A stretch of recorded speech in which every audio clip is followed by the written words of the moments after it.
one of the other high-profile residents here in America that was deported over to cecot, to the El Salvadoran torture facility, the so-called gay makeup artist, the one who had tattoos that were totally unrelated to MS-13, but his departure was signed off on by a officer with such bad credibility that it was lambasted in the press shortly afterwards. He's been freed!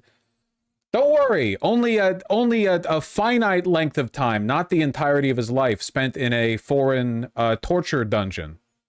We have finally learned the fate of Andre Hernandez. This is from 6 days ago, by the way, this video we're looking at. As you'll remember, he's the gay makeup artist from Venezuela who was deported to El Salvador by the Trump administration back in March. He was part of a three-way prisoner swap late Friday night and is now back in Venezuela. But what's frightening is that Romero actually fled Venezuela last year to seek asylum here in the United States after arranging an appointment at a U.S. border crossing. Immigration authorities stopped him and called his tattoos identifiers for the Venezuelan gang Tren de Aragua, despite the fact— Sorry, not MS-13, Tren de Aragua. Yeah. They include things like roses and a butterfly. And he has vehemently denied ever being part of the gang. Now, after months of being stuck at the notorious mega prison cecot in El Salvador, advocates are relieved to hear of his release, including Congressman Robert Garcia, who had this to say in a recent post on X. We're trying to make sure that he is safe right now in Venezuela, and we're working with the State Department. Garcia's done good work, by the way. My understanding, I mean, I don't cover everything that I read in the news, but my understanding is that Rep. Garcia has been doing a good job of, like, he's gone to El Salvador, and he's been one of the louder voices in pressuring the administration to be revealing on what's the, you know, what the fate and status of the torture dungeon associates are. By the way, I just want to say, and pardon me for libbing out just a tiny bit, but the pressure on the Trump administration over, I should say cecot, because it's cecot, not cesot, over cecot has been, in my opinion, largely successful. Not only have they given up, they've released some prominent people who were sent there, of course, Abrego Garcia being the most prominent case of which, but also they're not, my understanding is that Bukele is not keen on having more people over. Remember that Bukele initially thought that he would be receiving American criminals. And then the Trump administration sent over totally fucking innocent people. My guess has always been Bukele was uncomfortable with this because Bukele is a young man who wants to be in power for a long time, and he doesn't like the idea of getting the smoke you would get at housing non-criminal U.S. residents in his torture dungeon once the next presidential administration comes around, you know? I don't think he wants that heat. He's just, I mean, it's just a little microscopic authoritarian state south of us, you know? They're relative to American power, he's nothing to us. So I don't think he wants to negatively dispose himself to future administrations to that extent. Other folks to get that done. We'll do everything we can to protect him, make sure he has his due process rights, but most importantly right now that he's actually safe. It's great that he's out of cecot, but the whole reason he wanted to leave his home country was because of the danger to his life. So he's right back where he started. Right. And the whole situation with Andre is galling. Yeah. But the one piece of this story that is the most galling, Republicans talk a good game about people should follow the rules and come here correctly and do it the right way.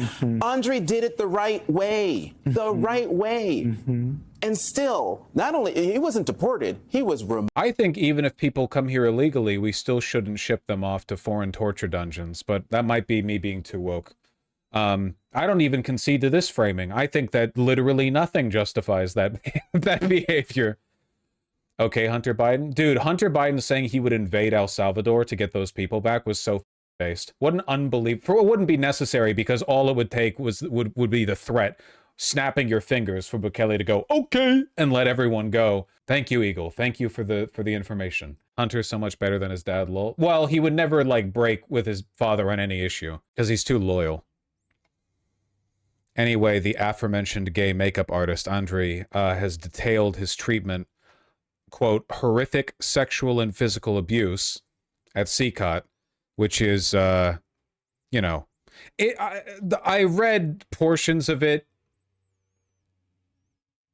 It's about exactly what you'd expect. I feel bad. I always feel bad when I go over stuff that's like, I can't use the word gratuitous because it's not gratuitous. It's a flat description of what took place. It's so gratuity isn't the issue. It's just it's obscenity, really. I mean, not on his part, of course, or on the part of the advocate, but you know, of the administration and of cecot. It is horrific. Graphic, yeah, I guess. I just feel bad reading it. It was an encounter with torture and death, said Hernandez Romero, 32, to journalists at his family home in Capacho on Wednesday, describing how he and others were beaten, shot with rubber projectiles, and confined in dark cells before they were suddenly freed on Friday. Many of our fellows have wounds from the nightsticks. They have fractured ribs, fractured fingers and toes, marks from the handcuffs. Others have marks on their chests, on their faces, from the projectile. Video on social media showed a tearful reunion with friends and family. Family or friends? Friends and family came out to see him. Amen. Amen.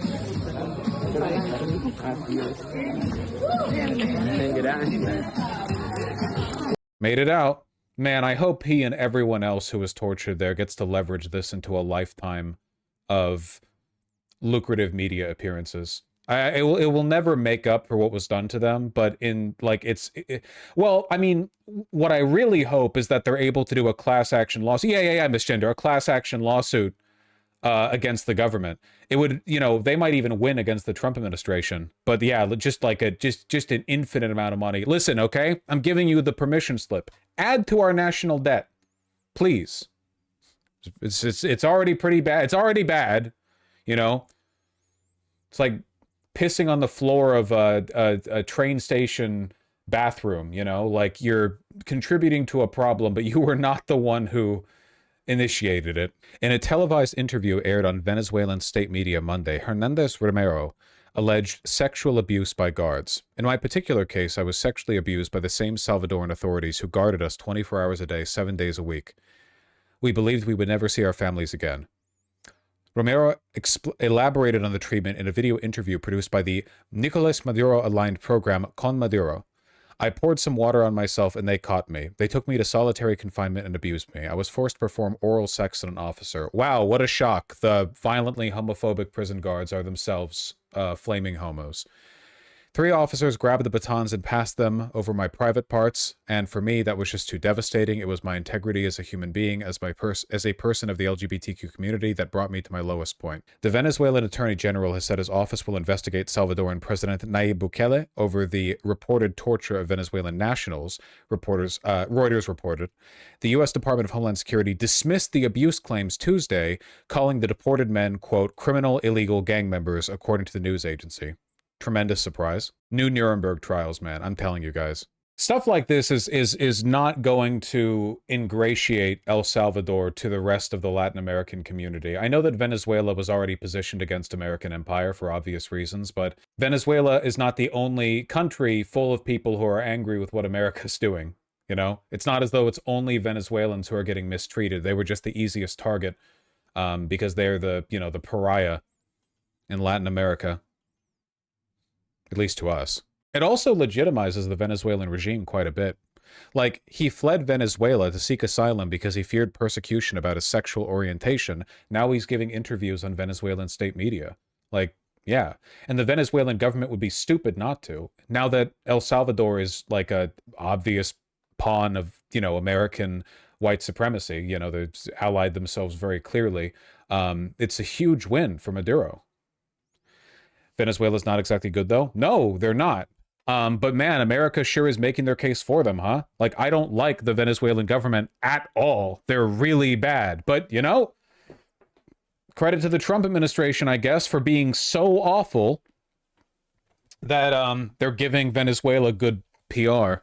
Hope he's doing okay. I really hope they're able to do a class action lawsuit. I don't know how likely that is, but I do hope for it. Leading human rights group is kicked out of El Salvador. Yes. Yeah, I saw this. This was a few months back. But yeah, Bukele clearly has a vision for El Salvador, and it's turning the entire country into like a extended, like to turn the entire country into Guantanamo Bay, you know?